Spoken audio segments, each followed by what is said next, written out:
Greetings, my brothers and sisters. Sending gratitude to all of you who are joining in today to accompany us down the rabbit hole of self-exploration through plant medicines. My name is Ryan Sprague, and I'm here to tell you that your frequency is now set and tuned to explore psychedelic medicines and the impact they've made among the countless psychonauts exploring the last true frontier.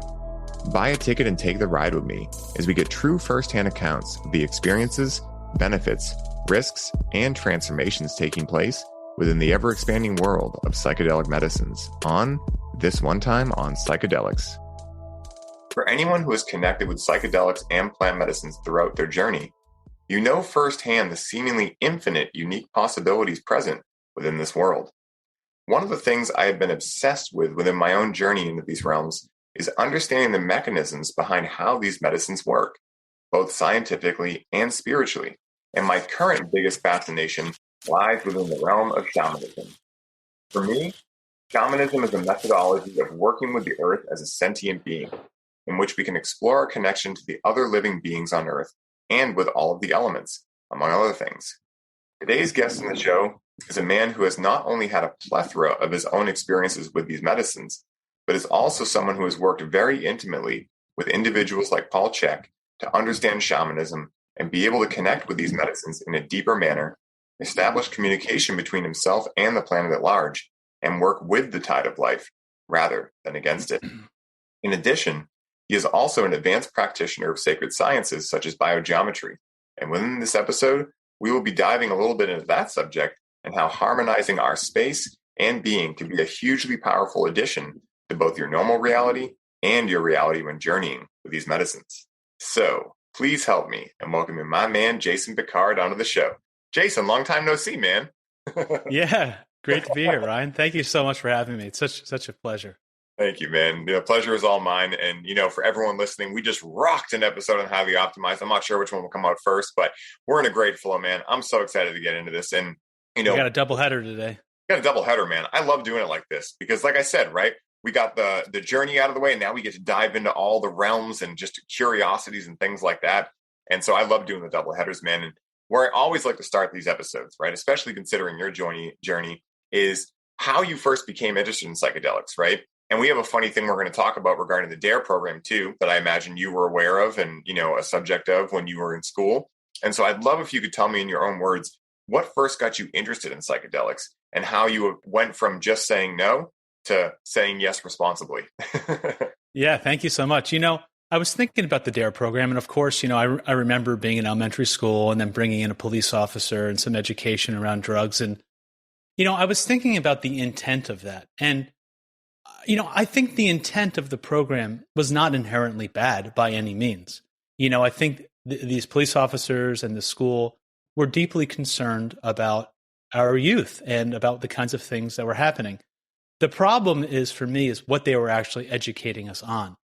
So, saying no to drugs is really sort of a childish, idea, because everything we put into our body is a drug. If you look up the definition of a drug, it's anything that's having a chemical reaction in our body. So foods are drugs. Prescription drugs are obviously drugs. Water can be a drug, etc. So the idea for me was that if the program could have educated us on proper use of drugs, which ones are harmonious, which ones can open up our consciousness, which ones will give us liver problems and disease, sicknesses, and death, which ones have been around, supported by the earth for thousands or millions of years, and which ones are manufactured in some kind of crack lab somewhere. The impact that processed foods as drugs, or the things that we were even receiving in the school cafeteria or at the 7-Eleven, how those were affecting us. That's the kind of education that I think we should be having. And, you ask about my journey into psychedelics and into shamanism. And, I had a pretty mainstream career. I was on Wall Street. I was one of the top traders in the world. I was making millions of dollars, but I was extremely sick, overweight, obese. I was 330 pounds, having chronic medical issues. And we were talking about this in Highly Optimized, so I won't go too far into it. But after 2 years of extreme exercise and losing 170 pounds from 330 to 160, I went and I met Paul Chek. And when I met Paul Chek, I felt like something was missing in my life. My whole life as a child, I felt like I was sort of watching my life from the outside. I was a little bit confused. I didn't really have this sense of purpose or, why was I here? I had big questions as a child. I would stay up at night asking myself, what is death? Is it the end? How could it be? What is space? And I didn't have anybody that was able to educate me on this. I had wonderful parents and I was educated at top university. I went to University of Virginia. I had great education. I was very privileged. And I learned a lot about being a successful business person. I learned a lot about how to try to fit into society. But I learned nothing about how to take care of my body, how to take care of my mind, how to use medicines responsibly, how to use herbs responsibly, how to use foods to nourish myself and to put me into different states of consciousness. So when I went out to meet Paul for the first time, it was quite interesting. He had told me, bring a mandala, which I had no idea what that was. Bring a piece of art. And I didn't think that I could do art at all. I never believed in myself as an artist or even as a creative person. And I just took like a piece of paper like 30 minutes before I was arriving at his house and did this little sketch with a pen that was basically stick figures and, little very like simplistic drawings. And I had my first 5-MeO DMT experience with him out in the front lawn of his Vista house. And within about 20 minutes of that experience ending, I felt like an 800-pound gorilla had just come off my back. I felt like, oh my God, I feel this love and this sense of connection and this sense of purpose, this sense of freedom, this connection to the earth. I was rolling around in the grass and picking oranges off his trees and letting the juice just squirt all over my face. And it was just the most rich, amazing, nourishing experience I ever had. And we did a piece of art after that. And when I look at that art versus the first piece I came with, it was like night and day. This beautiful tree I drew with fruits coming off it and all these colors and rainbows. And I was like, wow. So, that was the opening of my creative capacities. And I've never turned back. And art has been such a huge part of my life. And I'm actually heading out to Paul's today, right after this podcast. I'm racing to JFK to fly to San Diego to do 5 days with him. And one of the biggest pieces of the preparation is a piece of art to bring into the ceremony. And we could talk more about preparing for ceremonies later, but art has just been a huge part of my life. And all of that has come from that first experience with Paul, my first introduction to shamanism. That's so beautiful, man. And, it's so funny talking about the dare thing, right? Because at the end of the day, I agree with what you said. It was the right intent, just the wrong teachers, right? Because how well are policemen going to understand consciousness and, mysticism and plant medicines and things like that? If they're bringing us against things like cocaine and heroin, yeah, that makes perfect sense. Those are harmful drugs, right? But at the same time, lumping everything together in this class of drugs while omitting a lot of the things that are actually the most harmful drugs, not necessarily because they're more harmful than, say, cocaine or heroin, but because they're acknowledged as normal, right? So it's not unnormal in today's society to go get Doritos and a Mountain Dew and that's lunch. Yet at the same time, those are drugs. And so a lot of times it's where's the focus being placed? And I think that's one of the biggest challenges we see in today's world is that the focus is kind of on the wrong things.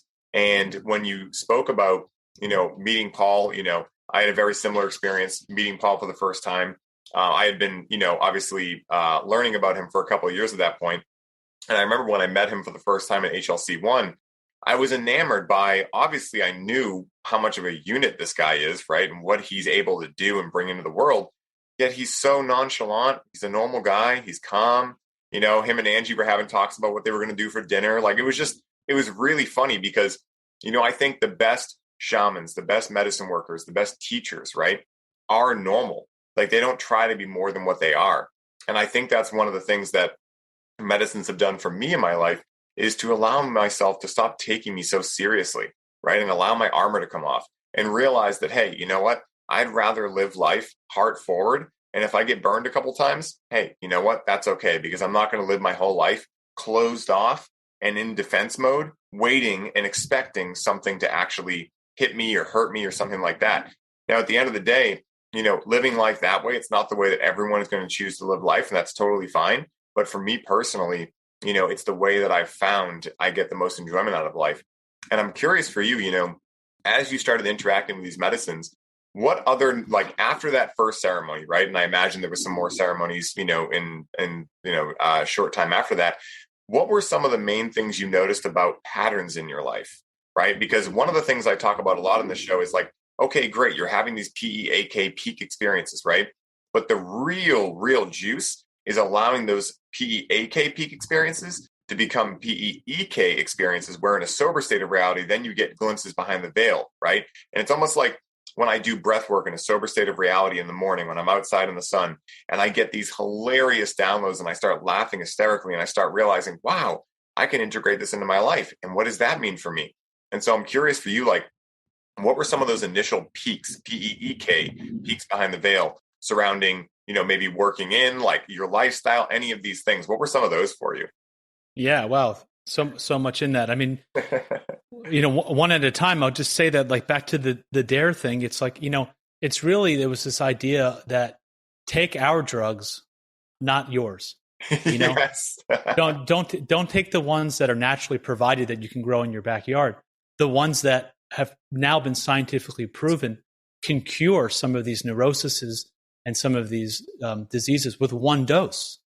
There are veterans who have tried to cure their PTSD for years with all sorts of mainstream pharmaceutical and other approaches, and then one shamanic dose of psychedelics, and they don't ever go back. So it's really a concept driven by money and driven by wanting you to be addicted to their drugs. I mean, the top ingredient in a cigarette is sugar, right? It's not the tobacco. It's the sugar that it's addicting people. And you mentioned this whole thing of Paul Chek, and that was probably the biggest thing that I felt when I went to meet him. Was I had just come off of 2 years of eating like turkey meat and green vegetables and exercise only, and life was completely dry, And when I met him, I saw like, wow, this guy is just like eating popcorn, and we're putting butter on it, and he likes it a little bit extra burnt, and we're watching a movie and we're hanging out, and wow, taking care of myself is fun. Being healthy can be fun. It can be exciting. It can be playful. It can be joyful. It can be the most fun I've ever had. And that was something that was so foreign to me. It doesn't have to be like, 2 hours on the treadmill, on the hamster wheel all day long. You can be out in nature. You can be doing all sorts of stuff, and you can be you can be doing art while you're doing exercise. You can be doing art while you're doing business. I mean, Andy Warhol talks about business to him was the greatest art. How to be creative in business is an art as well. And the 4 things that a shaman will ask you when you go with a problem is, when did you stop singing? When did you stop dancing? When did you stop listening and enjoying and being enchanted by stories? And when did you stop enjoying sacred silence or being in ceremony? And so if you think about those things, singing, dancing, stories, silence, sacredness, ceremony, that was what I brought back into my life. That is the key of shamanism: the music, the fun, the playfulness, knowing yourself, having rituals, taking things sacred, having and enjoying silence, and understanding your own myth, your life myth, and your purpose in life, and sharing those experiences with others.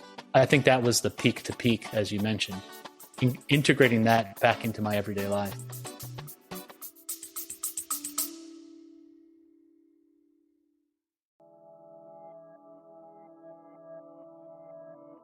Hey, everybody. I hope you're enjoying the show.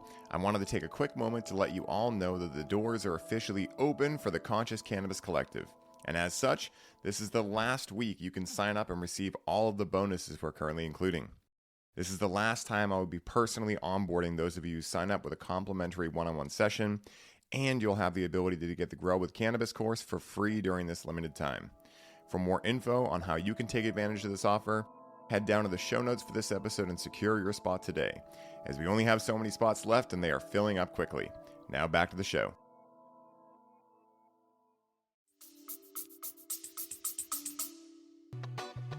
What is up, everybody? I hope you are all enjoying the show. and I wanted to stop by real quick and share a little bit about our latest podcast sponsor, Freedom Builders. Now, Freedom Builders are a team of graphic designers, website creators, videographers, social media marketing experts, and coaches that build out your custom online business from A to Z. This is a done-for-you service, which means they do the work for you while you get to put your focus back on what you love most, which is coaching your clients and bringing in sales. Now, as a former online fitness coach, Mike knows where your struggle points are and exactly how to help you overcome them. This is why he created Freedom Builders, so that you can scale your business while protecting your time and your energy. Now, you guys know that delegation is a business superpower, and you can activate this superpower today by scheduling a complimentary call with Mike at freedombuilders.com so you can start building the freedom that allows you to take your business to the next level. Alex and I recently connected with Freedom Builders for our Connect with Cannabis build-out, and we could not have been happier with the results. With Mike and his team, they were able to go through an outline and create a personalized program for our experience, develop our brand identity, build and design a custom branded webpage, professionally edit our program video content, custom design all of our slide presentations, automate our email marketing sequences, create a seamless payment system for our offer, design unique infographics for our social media content, and guide us through our proven launch blueprint to generate organic leads through our social media. So if you're a coach, facilitator, or healer listening to this ad right now, and you are looking to put freedom back into your life, once again, go to freedombuilders.com and book your complimentary call today. I hope you all enjoy the rest of the show, and I'm wishing you the best day ever. And the beautiful thing about that is that the idea of what I have experienced with psychedelics is that, you know, a lot of times people end up thinking that they are the sun or they are the moon, right? Like they need these substances and these medicines to access these altered states. But really, all they're meant to be is the finger that points you back to the moon or back to the sun when you get a little discombobulated. And you talked about ceremony, and this is something I love diving into because it's a term that's thrown around these days, right? But I'd love to hear your definition or your experience of what you believe ceremony to be. Because again, these things, speaking for myself, right? For a long time, I stayed away from ideas like ceremony because I was like, oh, that's complicated, or I don't know how to do it. And I think that someone like yourself that sat, you know, in so many different ceremonies and your life has become a ceremony, right? As is mine. I'd love to hear for the listeners, like how you describe ceremony, right? How simple it can be, what some of the, you know, context or some of the things you can include in it are, and how you can really make ceremony an art form, just like you were talking about business and every other aspect of our life being art. And so I'd love to hear some of these ways in which you view ceremony. Yeah, I mean, in the terms of a psychedelic experience, we could just start with that. I mean, obviously, we've all heard of this set, setting, and guide, right? Mm-hmm. So it's the mindset that I'm going into. It's, you know, am I doing this shamanic experience because I'm running away from a problem? Am I running to Peru just to get my brains blown out and then come back and 2 weeks later forget everything? Or is this a culmination of a practice? You know, the Native Americans have this idea of a year and a day from your last ceremony. So you do a ceremony and you wait a year and a day before you do another one to really integrate that. I mean, historically, a lot of these psychedelic experiences were done on very specific times of the year, let's say equinoxes or, you know, other times like that, in harmony with the astrology and the time of the year that's happening, right? So you have the mindset, a culmination of a practice of working on yourself, doing the inner work, and getting to the point where you feel like you want to know more and you can actually use these tools effectively. There's the setting, of course. I mean, there's such a difference in creating a sacred space, maybe with biogeometry, maybe out in nature, versus taking a psychedelic and going to a rave, a concert, or anywhere else where you're surrounded by all sorts of people and all sorts of things. And then there's the guide. Who's guiding you? What's their lineage? How much wood have they burned? Where did they get this from? And what are they exuding in their life? And then the last one is also the medicine itself, right? Because there's so much crap out there. What's the quality of the medicine? Was it made organically? Was it sung to? Was it harmonized to? Was it made sacredly? In terms of the ceremonies themselves, what is the preparation that you've done? You know, like I said, Every time I do a ceremony, I make a mandala before and after. The mandala acts as a map while I'm in the ceremony to guide me through the different parts of my life that I can't see consciously. It's like shining the light on my unconscious and my shadow side and bringing it forth. Because when you're doing art, you're able to bypass your ego and just paint. If you're doing it in the way where you're not caring about the outcome and you're just letting it flow through you, it's the idea of setting intentions, right? It's the idea of your prayers. It's the idea of using divination like the tarot to help guide you. It's the diet, the cleansing, the saging, the sweating, the purification. It's all of that has to be right to create the environment where you can maximize the results, safely have these kinds of experiences we're looking for. I love that, man. And, something I heard in there was this whole, a year and a day. And one of the things I speak heavily about from personal experience, and one thing that I feel is my responsibility in every episode of State, is this idea of integration, right? And integration is another term that's thrown around these days, but really what I think it's synonymous with is the idea of patience, right? And we hear patience in so many different indigenous cultures and things like that, especially with, one of the things the shaman asked, right? When was the last time you got uncomfortable with sitting in sacred silence, right? When was the last time you did that? And so this idea of patience, one of the things that I have done for this in the realm of plant medicines, but yet also not necessarily sitting with them to do it, is cultivating my own cannabis plants, right? Like this has been a journey in patience for me because like I always say, to cultivate a really high quality medicine, you need patience, right? You're not going to be using salt-based nutrients and bloom boosters and trying to increase the yield.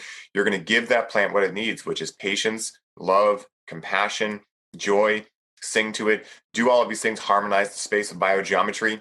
And if you are able to practice patience with growing that plant, well, guess what? Now you're going to know how to practice patience in your own life because how you do anything is how you do everything. And so I'm a big fan of thinking that these medicines can teach us a lot, even if we're not interacting with them, right? They can teach us a lot just in how they grow, how they operate, speaking to them. Like a book I read a while ago was Plant Spirit Medicine. And they speak about in that how a lot of these indigenous cultures, they don't need to necessarily interact with the plant to gain its teachings. And so what they would do is offer the plant an offering like tobacco or something and ask the plant to help them in their dreams. And so then they would go to the dream world and these plants would meet them and give them guidance on their lives. And so I love this idea of the year and a day because, what I feel is happening a lot in the world right now is that people are mistaking psychedelics for the moon and sun and thinking that they need these experiences to either develop themselves or because they can't access that in their daily life. And that just means they're being impatient. They're not integrating. And also they're not listening because here's the thing, right? The plant medicine experience, yes, it can be challenging, right? But once you take that medicine, you're going to have some sort of effect. Could be amazing and positive and perfect, or it could be challenging and also positive and perfect. But at the same time, you're going to be having this experience that captures your attention versus the week after when you're back in your daily life or you're back at that job you don't like or you're having those tough conversations. That's not as stimulating, right? And so a lot of times that can be boring, quote unquote, right? But that's where the real gem is.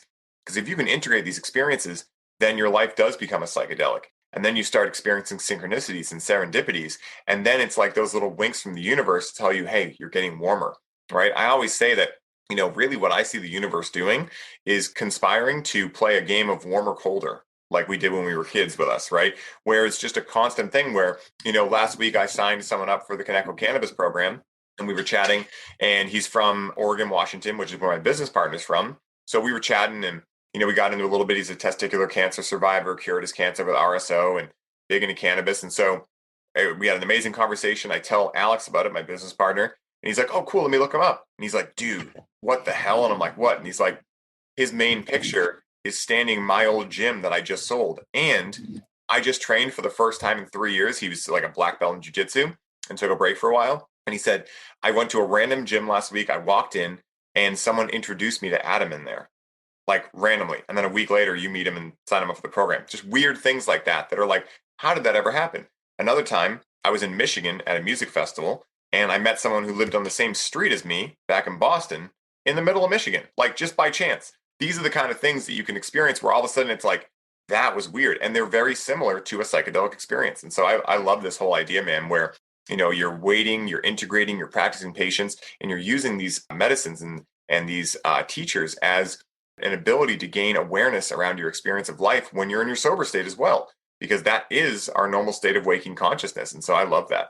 Totally, totally. Yeah. I mean, the psychedelics can help us connect to something bigger than ourselves. Mm-hmm. They can help us see that there's more out there than what we can see. The amount of visible light we can see is probably like less than 1% or something like that compared to what's out there.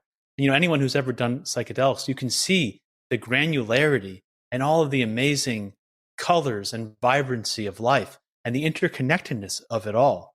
And, I was thinking about what you said with the cannabis, because, I had the good fortune of receiving some baby plants that I grew out of my garden this past season. And so, I was able for the first time to grow like 10 or 12 plants out in my vegetable garden, harmonized with biogeometry, and have the experience of being with them every day and watering them and singing to them and praying with them and holding them. And now when I use that cannabis, it's a completely different kind of experience. Forget the buzz that you don't get when you're smoking something that's grown outdoors. You could feel the harmony in it. You could feel the love in it. I can't smoke cannabis that's grown indoors. I mean, this whole idea that cannabis makes you paranoid. I mean, think about what happens when something is being grown under high voltage lights and is saying, you have to grow as fastly as possible, as quickly as possible. And here's some steroid fertilizers to make you grow faster. And I'm really stressed out because somebody might kick my door down right now and either steal my product or, send me to jail, et cetera, et cetera, et cetera.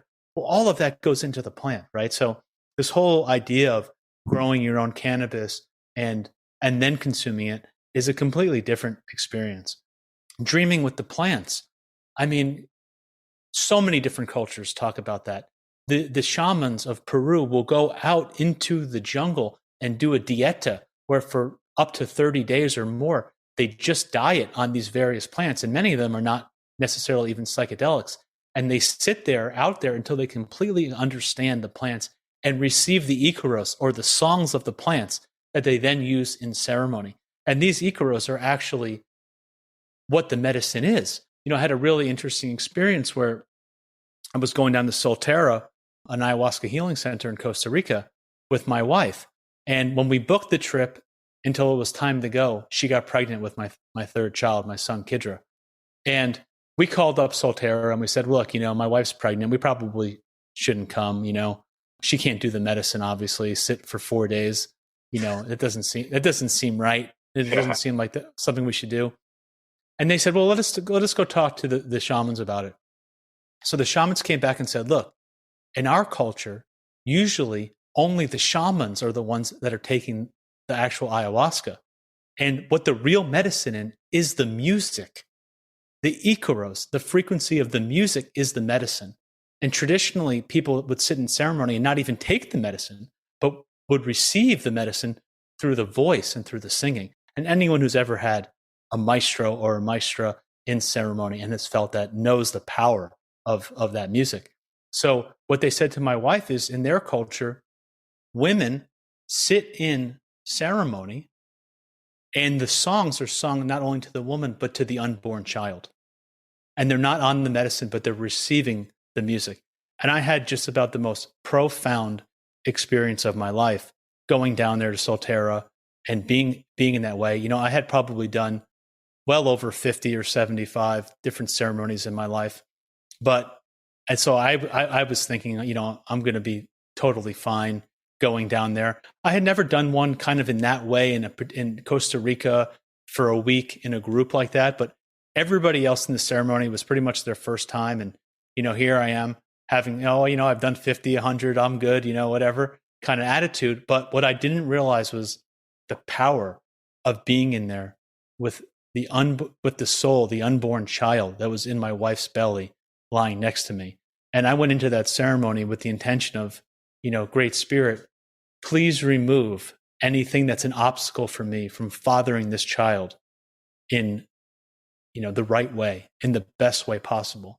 And I was almost nearly torn apart in that experience, just from being there with him. And that's when I really understood the power of that soul. So yeah, it's just, just so much beauty and so much awareness can come from these kinds of experiences. Resiliency, how to be under pressure and how to manage it, how to manage your own mind, insights into your deeper process. The fact that you have an individual experience, but you're also connected to something greater than yourself. One more thing I'll just say is one of the big things that I've spent my life thinking about and trying to learn about ever since I was a young child was trying to understand death. And if you look at all of the great cultures, they all talk about death and have really like guidebooks on how to approach it. You have the Tibetan Book of the Dead, explaining step by step what to do, where to focus your consciousness in that moment of death and after. In the Vedas, you have all this stuff of like, dear Bhagavan, dear Krishna, at the moment of death, when I'm watching my body being burned in the fire, please remember me like I've remembered you, focusing on source, great spirit, God, whatever you want to call it. But, in that moment, in process work, we follow a lot of the books from Carlos Castaneda and Don Juan, which are very shamanistic. And in those books, they talk about live your life like death is over your left shoulder. Live life where death is your spiritual advisor. Learning to die a little bit each day. Learning to die to our attachments. Learning to die to our arguments. Learning to die to the parts of ourselves that are no longer needed. And that is what shamanism really helped me with. Learning to die to the parts of myself that no longer needed.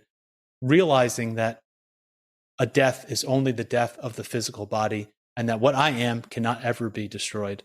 And then bringing that into my life. Because when you can get comfortable with death and when you can practice death a little bit each day, when you can do exercises like writing your obituary or thinking about the job you're in and how that would feel to you if you died today, living life like an 18-wheeler could come down the road at any moment and take you out, how would that change what you would do right now? How would that change how you would you kiss your wife? Would you pet your dog a little more? Would you work a little bit harder? Would you spend more time in nature? What would you do? And that's really the essence, I think, of what shamanism has brought into my life. And so it's sort of a paradox, but by learning to die, you learn to fully live. 100%, man. That was so poetically stated and beautiful, man. And what I've understood, especially in my plant medicine experiences, is that death is a great teacher, the same way that pain could be a teacher. One of the challenges of the mind is that most people don't understand how to interact with it in a proper way. And so by proper, I mean in the way that understanding that duality is something made up in the mind. It does not actually exist. There is no such thing as good and bad. There is no such thing as the right way to live, the right way to do anything, right? It's just there is the way that resonates with you and there's the way that doesn't resonate, right? And that's why I always say I follow the fun, right? I follow the fun in life. And that's one of the things that connecting with plant medicines have showed me, because a lot of times, we talked about your journey of, exercise, and we think about a lot of people have no problem going to the gym and stressing their bodies out in that way, which again, isn't inherently a bad stress, but it is a stressor. But yet they don't think about emotional, mental, and spiritual ways in which they can max out a deadlift. And so like one of the ways in which we can do that is not only through plant medicines, but also through understanding death, through asking ourselves these questions, staying curious, invoking imagination, which is another reason I love specifically cannabis, because it, for me, why I love cannabis so much is that with all of these medicines, they're incredible. Yet cannabis, like these days, I have a lot of stuff that I'm still integrating. And so I don't need a gigantic experience most of the time. Sometimes I just get a little off-centered and I need a quick little reminder. And so cannabis puts me just beyond my normal consciousness, where then I'm able to tap back into the fun, tap into imagination. Because here's the thing, right? If we want to change our reality and access our innate creative nature as human beings and become the creators of our life, the first thing we need is imagination. Because if we want to create a new experience of life, we must first imagine that it can exist. And then from there, we can get into the subconscious and start rerouting our belief systems. And our belief systems are really what create our experience of life. And so being able to go under the quote unquote knife, right, with plant medicines or with meditation or anything like this, and be able to go in and do some deadlifts with our mind, right, to put it that way, allows us to dive into what is actually helping or hindering our ability of life and this experience we're having to be great and grand in nature. And I'm really glad that you brought up Icaros, because I know you and I were chatting beforehand, and you have a special song that you wanted to sing, right? And I would love for you to sing that. And if I remember correctly, it was a sacred peyote song. And funny story about peyote, I actually had my first experience with peyote in Mexico during the pandemic. I went down there with a buddy who's from Mexico, and we had this beautiful ceremony where we actually got to go out and hunt's the wrong word, but get called to the correct peyote for us. And we got to cut them, and we got to prepare them, and we got to sit in ceremony. And it was a beautiful, beautiful, very more masculine experience, which is exactly what I needed at that time. And I remember they had this yoga shala there.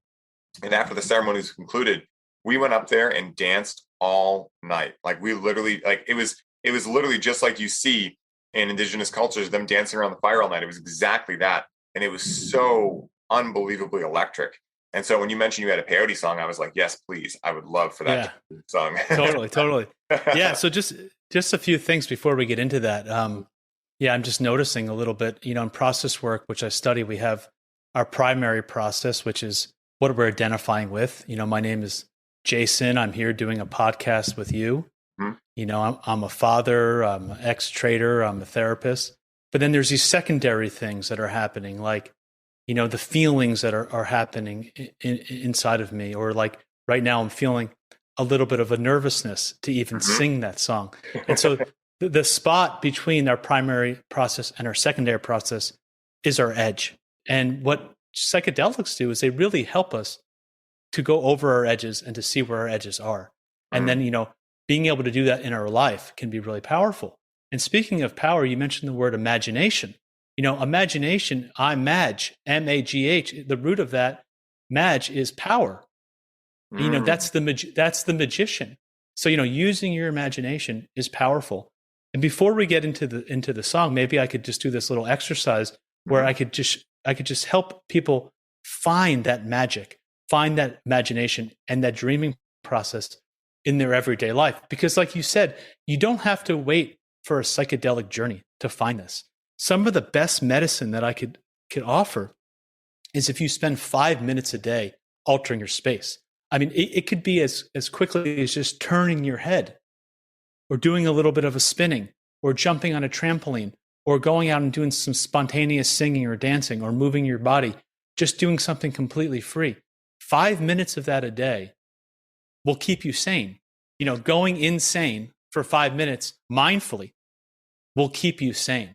So, for this exercise, just take a moment to just take a breath and scan your body from head to toe, and find in your body, where do you feel your deepest self right now? Choose one spot. It could be your head, your heart, even your big toe. Doesn't matter. But breathe into that spot and feel yourself beginning to move a little bit. Sense that part of your body moving you. Sense the energy of that part of your body. Be breathed and be moved by it instead of doing the moving or breathing yourself. Notice the feeling quality and how you move. Now ask yourself, what place on earth is this deep self-experience most closely associated with?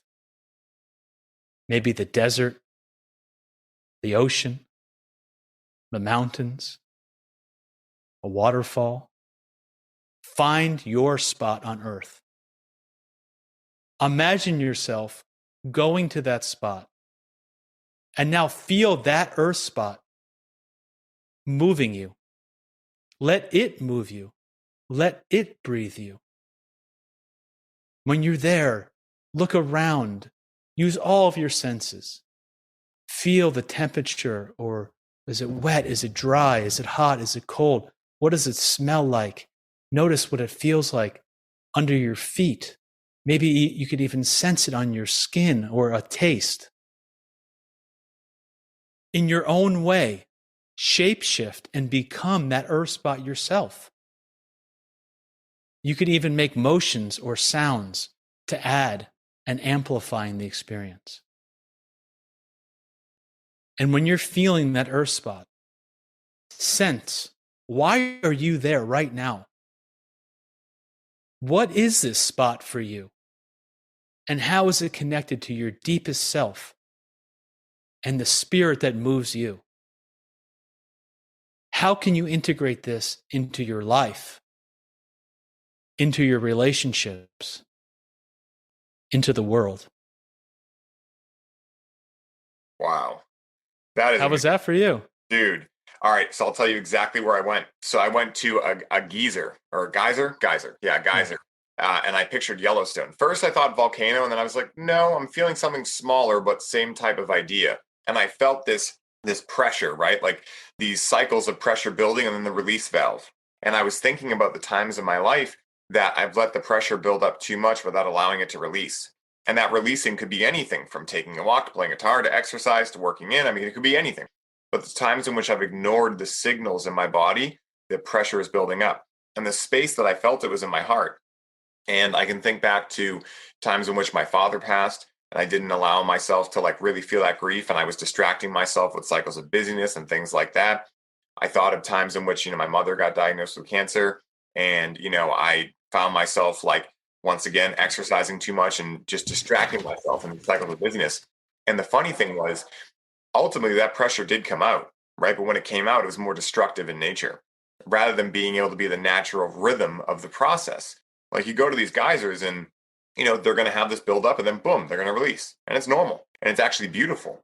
And so being able to take that notion and involve and see how my life is transformed and now tune into the win of like, wow, I'm actually much better at that. And I still, of course, have room to improve, but like really sitting into that, that's what that experience gave me was the ability to realize like, wow, I have been integrating, I have changed, I have been able to take those experiences that are challenging, that could be considered the pain teacher and learn from them and benefit from them. And, exercises like that are so powerful. And this is why I always say that working with trained professionals in this realm, even if it doesn't include medicine, right? Even if it's just coaching and things like that are so powerful because at the end of the day, there's one of two ways to learn lessons. You can either learn them through a mentor, right? Or through a teacher or guide, or you can learn them as a result of making a mistake, right? And both ways are okay, but I don't want to be known as the person who only needs God to interfere when there's a problem, right? I want to be able to learn from the wisdom of the universe without there necessarily needing to be that explosion for me to learn it, And so that was beautiful. 100%. And thank you for sharing like that. I mean, it's vulnerable to share these things. So I just wanted to tell you, it's very courageous to do that. And what an incredible image of the geyser, right? I mean, the geyser is dormant, and then there's this boom, this power, right? Mm-hmm. So how to harness that mindfully?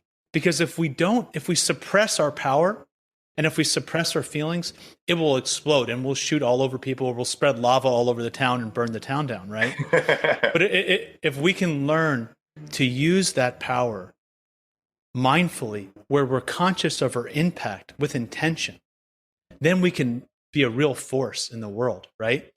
And we don't spray on others unnecessarily, right? So there's this term ahimsa in Sanskrit, which is usually incorrectly translated as nonviolence, but it's doing the least amount of harm while acting dharmically and having the least impact on others. How can I stand up for what's right with my full power without impacting others in a negative way, right? And so I think it's and this is for all of us, it's how to flow between these times when we're on and we're the geyser and actually really embody that I have this power. I am this powerful geyser that can spray and can have a big impact, but I'm also the other state too. I'm the rest state. I'm the dormant state. I'm the state that goes inside the introspection. And then the key is fluidity between the two. Yes, balance. Yeah, balance.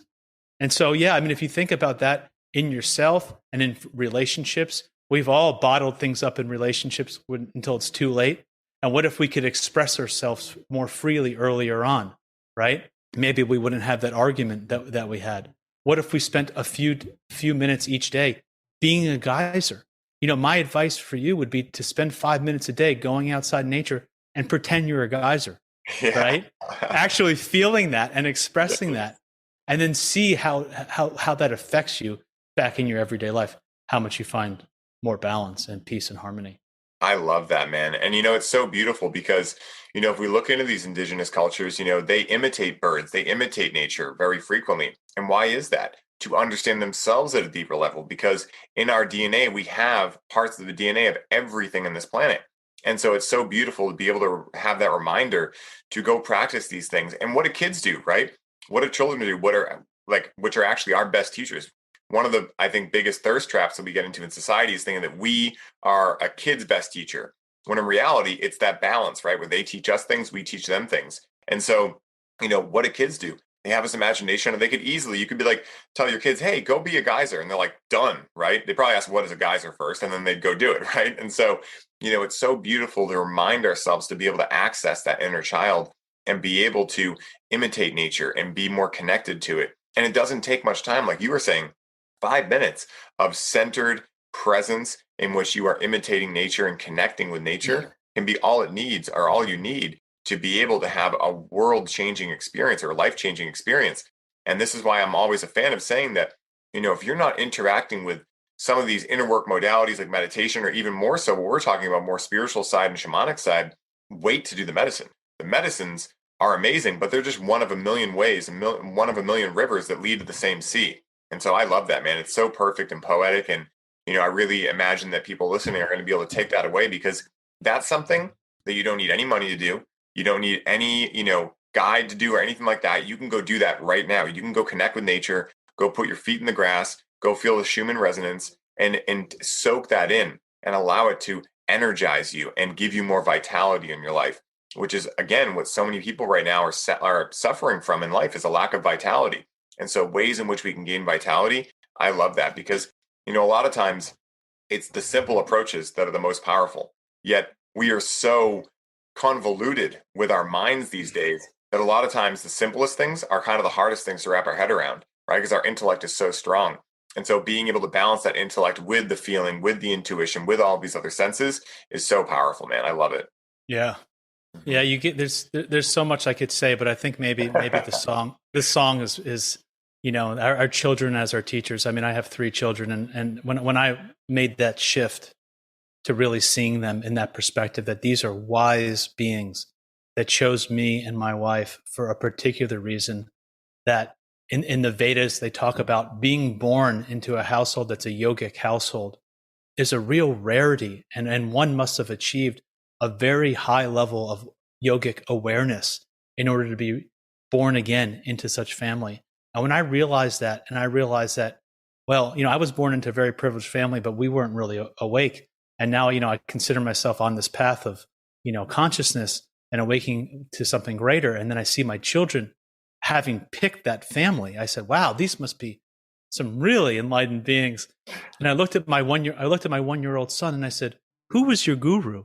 And he looks at me and goes, Baba. And with like conviction. And I said, Baba? What do you mean, Baba? Baba who? Like, which Baba? And I was like, I just had this idea, like, yeah, man, I just, beyond my imagination, beyond my, in Sanskrit, they use the word achintya, beyond the ability, inconceivable, not being able to use our manas faculties, or thinking, feeling, willing, or memory, beyond our perception of what's going on. The beauty and the interwovenness of these children coming here for a particular reason. And when yes, we're here as their teachers to guide them, but when you have that reciprocity with them, that they're here to guide us as well, wow, it really opens you up. It changes everything. So with that, I'd love to share the Sacred Peyote song. For me, I just like to say that I want to honor all of the wisdom teachers that pass down this knowledge from generation to generation. It's like walking through the desert, and then somebody comes with some water in their hands and offers it to you gratefully. These, in Sanskrit, the word is acharya, one who moves like they think, one who moves like they think, one who moves like they talk.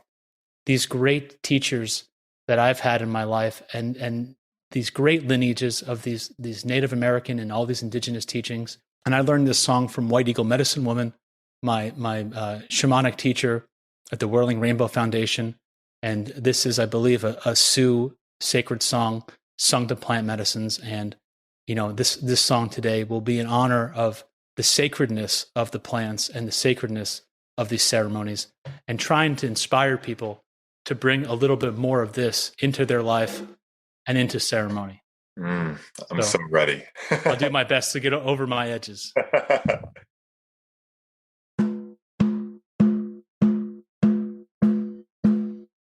Yana hey na hi na, you wanna hey no hi na. Yana hey no hi na, you wanna hey no hi na. Yana hey no hi na, you wanna hey no hi na. Yana hey no hi na, you wanna hey no hey way oh hey. Yana hey no hi na, you wanna hey no hi na. Yana hey no hi na, you wanna hey no hi na. Yana hey no hi na, you wanna hey no hi na. Yana hey no hi na, you wanna hey no hey way oh way. Wow, man, that was amazing. And I'm so honored that you shared that on this episode, man. That's the first sacred song I've had sung on this podcast. And there's no better person to do it than you. And man, for riding your edges there, you did amazing, man. You have a beautiful voice too. It's incredible. You're inspiring me to get back into singing. Yeah, well, two things on that. That song would typically be sung probably about 5 verses, where each one goes higher and higher and higher. So, you sing once facing the east, once facing the west, once facing the north, once facing the south, and once the center. You could even do 7 and do above and below, and honoring all the different sacred directions. And, these sacred directions are such a matrix of amazing things. Like we said, we have in the east, we have the singing. In the south, we have the stories. In the west, we have the dancing. In the north, we have ceremony. But in the east, we have our inner warrior. In the south, we have our inner teacher. We have our inner healer. I'm sorry. In the west, we have our inner teacher. And in the north, we have our inner visionary. And these things go around. We have the seasons, the spring, the summer, the fall, and the winter. Right? We have the one-leggeds, the two-leggeds, the four-leggeds, and the plants and the tree people. And this matrix of these directions and these layers and layers of energy. So when you're singing these songs and you're facing these directions, you're honoring all of these different parts of your life. And to get back to the singing, 2 years ago, I had been a drummer all of my life, but I had no singing or musical ability at all. I could drum pretty damn well, and I had a great rhythm, but I couldn't sing. I couldn't play guitar, piano, anything like that. And when I had that experience in Solterra about 2.5 years ago, I had this amazing experience with a female shaman there, a maestra. And I had this realization that the amount that, they go around the circle, they go around the maloka, and there's a point in the ceremony when the maestro will sing to you, the man, and there's a point when the woman will sing to you. And they go around the circle, and they're both singing at the same time, and man, is it trippy when they're just interweaving their voices around the room, like, where is it coming from? But when it was my turn to be sung to, especially with the maestra, I realized that what I brought was where she would meet me. Many people were like lying down, or they were like sick, or they would just be sitting up there. But I just had this idea. I was like, what if I bring my whole self to this moment? And she took me so damn high with her singing.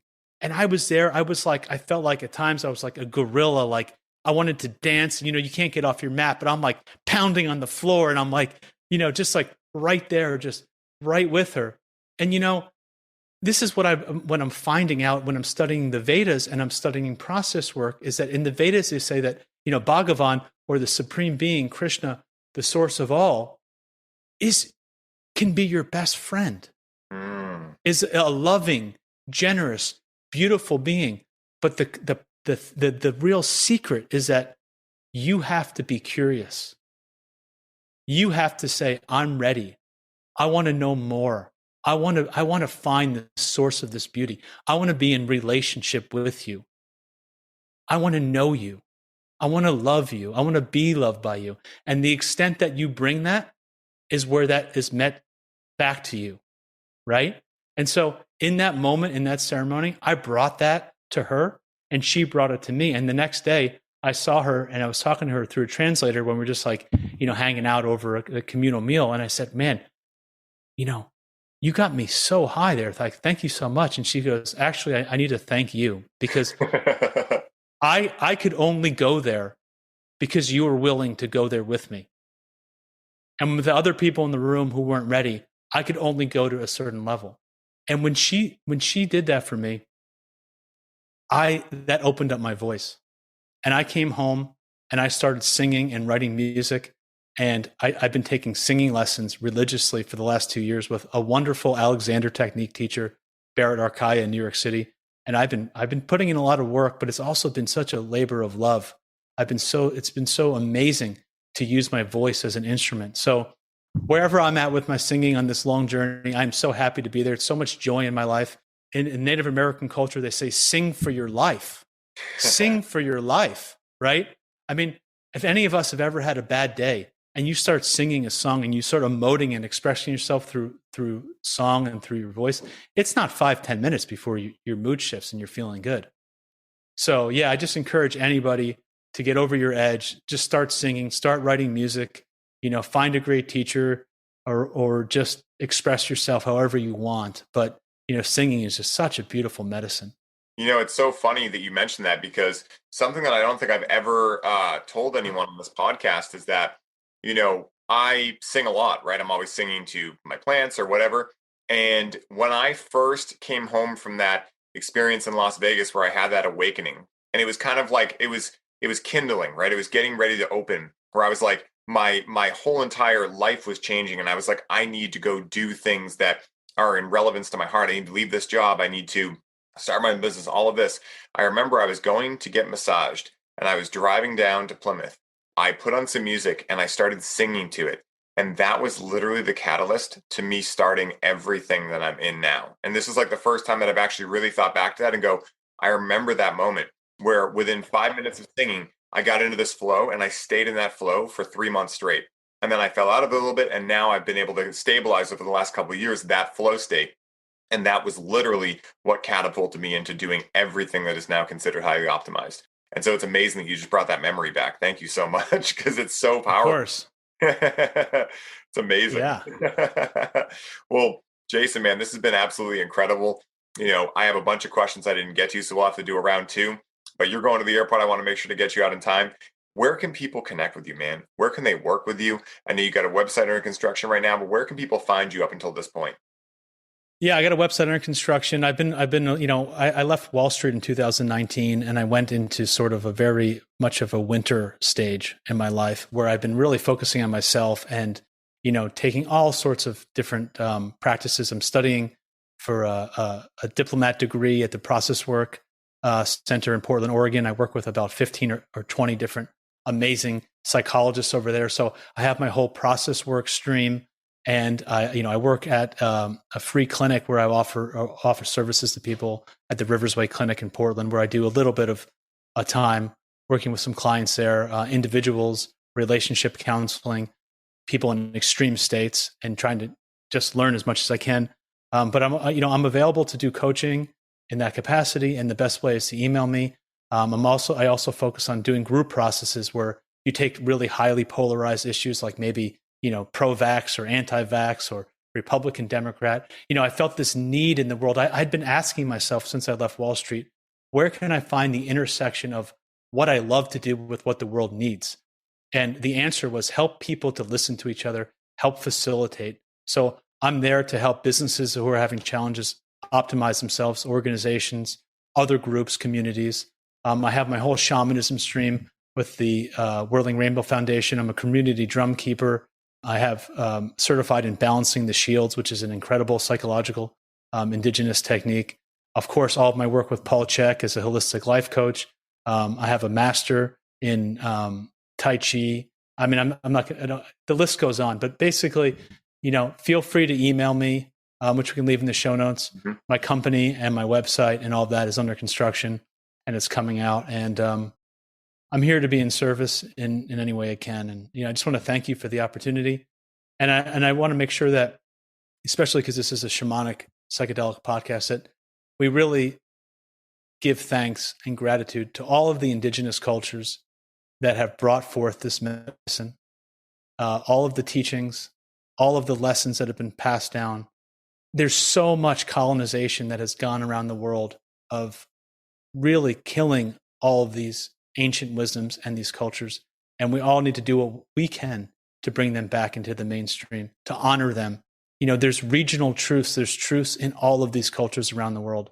And to really harmonize that and to bring them together and to really establish them back on the platform that they deserve to be, which is just really this having truths that are always true. I agree with that. Let's wholeheartedly. Do our part to respect with reverence all of this work and all of the people that have come before us and all of the cultures that have contributed to this, because without them, we wouldn't be here. I agree wholeheartedly with that, man. And, it's so perfectly stated that, there has been so much tragedy with regards to these indigenous cultures and everything like that. And, having my own life been benefited so deeply and continue to be benefited so deeply by these ancient teachings, it's so pertinent that we do put the focus back on creating harmony in the world again, so that these cultures are not only protected, but also able to thrive once again, because they hold so many of the truths that the world is seeking right now. And we see when we look at the world right now in the state of, chaos that it is in many ways and so many lost people, this is what we need, right? We need a remembering and a going back to and a taking away of, rather than a more adding in and more technology and these types of things, which can be great, but we already got that figured out. We need more of the other totally. Well, yeah, I mean, it's a lot easier. This is an Arnie Mindell quote, but it's a lot easier to add something than to take it away. Mm-hmm. The process of letting go, the process of following the Tao, it's a lot harder to subtract than it is to add. I think we have enough. We are filled with abundance. We're filled with material things. It's time we start stripping away and getting down to who we really are, finding the technology inside of us instead of looking outside of us. I love that, man. And my last question for you, Jason, is this. If someone listening was just swayed by you to experience psychedelic medicines for the first time, what is the one piece of advice that Jason Pickard would suggest to them to allow them to have the smoothest experience possible? I think what we said earlier about the preparation, I think, having reverence, having a healthy fear for these things. These are powerful, powerful medicines. Some people say 5-AMO DMT is the strongest drug in the world. I don't know that for sure, but I know it's damn powerful. Yeah. And I've known people who have died from improper use of this. And so this is not messing around. So do your homework, do your preparation, prepare your mind, work on your diet, work on your mind, work with a coach, a holistic life coach, a therapist, somebody who can guide you into the preparation of this. Do your art, set your intentions, find your sacred space, find the right guide, find the right medicine, find the right dose, be led into this, do it for the right reasons, and have a real serious approach to integration after, because I think something like 80 to 90% of the people, the insights 2 to 3 weeks later are lost and they're back to living their life, in the same sort of ABC way that they were before, right? And so really having a good support system, having a sacred approach to this, preparing right, having a reverence, and then letting go and letting God. That's beautiful. Okay, guys, when Jason agreed to come onto the show, I was beyond excited, as in the couple of years I have known him, I have not only learned an invaluable amount of information regarding the topics discussed today from him, but I've also been able to learn how he lives his life and emulate the balance he has found between mind, body, and spirit within my own life. Jason is a constant reminder to me how incredibly important it is to ensure I am understanding the mechanisms behind how to live a conscious, intentional life. And my hope is that those of you who tuned into this episode take the gems of wisdom we spoke about today and begin applying them to your own life to create harmony between your minds, bodies, and spirits as well. I believe we can all agree that our lives are far too short to ever come to the conclusion that we've reached the peak of how incredible our life can be. And with the information you heard here today regarding his experiences and the topics of shamanism and biogeometry, you have plenty to digest and begin applying to your own life to ensure you are forever evolving in your belief of what life can become. Jason, thank you so much for sharing your time and wisdom with the listeners and me today, for ensuring those listening understand the reverence and respect these medicines deserve to be shown, and for continuing to be a source of love and light in my life. And until next time, my brother, may your journey be smooth and full of light. Aho.